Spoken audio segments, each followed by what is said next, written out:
Like many industries, healthcare has moved to going through the digital transformation process. And so there's a tremendous amount of data within various hospitals. But today there's not a lot of very effective tools to use that information and put it at the fingertips of the physicians as they think about the treatment planning that's necessary for patients.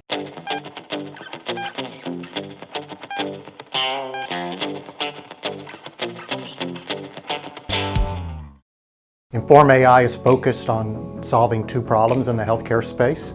One is to speed up the diagnosis at the point of care, and second is to work and assist physicians in better understanding the risk associated with different surgical procedures. I've spent a good part of my early part of the career deploying large-scale business analytics for some of the largest healthcare organizations in the country, and I always saw that there was this need to really better utilize the data that hospitals and physicians had access to, but in not a usable form. We've built two platforms that we believe are addressable by up to about a $16 billion market. Our strategy is to use the two platforms that we have to build out a series of applications for different medical applications that we can use our algorithms for. Within the vast quantity of data involving patient healthcare, there's tremendous amount of information locked in there relative to patterns and outcomes that just aren't accessible today. Each physician is really looking back at their own medical training and experience to make decisions. One of the products we have is trained on equivalent to 30 careers a physician.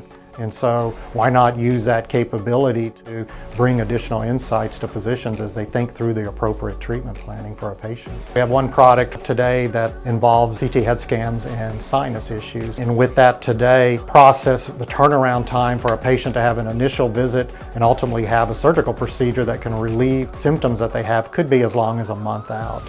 Today, a large number of patients go through brain biopsies because the quality of predictions in the data sets and access to data sets are limited, and so the natural reaction of many physicians is to let's have a brain biopsy. Well, that's a very invasive procedure for patients. We believe our algorithm that we're developing, working with the largest cancer center in the world, can reduce the number of brain biopsies that patients are exposed to.